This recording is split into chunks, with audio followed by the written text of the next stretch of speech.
Hi friends, നമ്മളിവിടെ ബെഗ്ഗിങ് mafia അവരെ നമുക്ക് എങ്ങനെ ഒരാൾക്ക് അവരുടെ റൈറ്റ്സ് ഉപയോഗിച്ച് എങ്ങനെ തളയ്ക്കാം, അല്ലെങ്കിൽ അതിലെന്തെങ്കിലും മാറ്റം വരുത്താം, സൊസൈറ്റി ചേഞ്ച് ഗവൺമെൻറ്റിനെ ഹെൽപ്പ് ചെയ്യാം അവർ ചെയ്തില്ലെങ്കിലും എന്നുള്ള ഇതിൽ എന്ത് ചെയ്യാൻ പറ്റുമെന്നാണ്.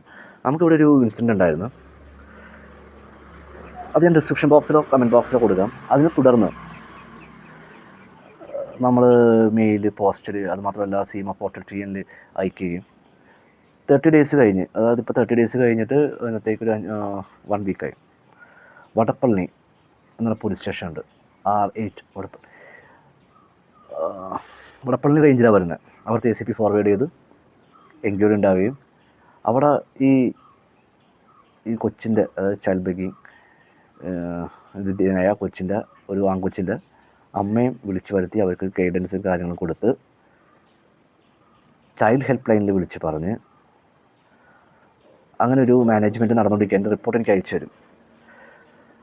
അപ്പോൾ ഞാൻ പറയാൻ ഉദ്ദേശിക്കുന്നത്, നമുക്ക് ഓരോരുത്തർക്കും ഈ സ്വൈപ്പ് ചെയ്തിരിക്കുന്ന സമയം കൊണ്ട് നമുക്ക് സൊസൈറ്റി ഡെവലപ്പ് ചെയ്യാനും ഗവൺമെൻറ്റിനെ സഹായിക്കാനും പറ്റും. നമ്മളിപ്പോൾ അത് പുതിയൊരു വർക്കായിട്ട് അത് ചെയ്ത് കഴിഞ്ഞിരിക്കുന്നതാണ്. അതിൻ്റെ ഡാറ്റാസ് ബാക്കിൽ അറ്റാച്ച് ചെയ്യാം. അതായത് എനിക്കിവിടെ പറയാനുള്ളത്, വരുന്ന ഇലക്ഷനാണ്, നോട്ട എന്നുള്ള ഓപ്ഷൻ നമുക്കുണ്ട്. ഭൂരിപക്ഷം നോട്ട ആയിക്കഴിഞ്ഞാൽ ഗവൺമെൻറ് പേടിക്കും. അതാണ് നമുക്ക് വേണ്ടത്. ഗവൺമെൻറ്റിനെ മൂക്കായിട്ട് ജനങ്ങളെങ്ങനെ നല്ല കർമ്മങ്ങൾ അവരെ കൊണ്ട് ചെയ്യിപ്പിക്കുക എന്നുള്ളതാണ്. Don't trust political parties completely and do your work your own.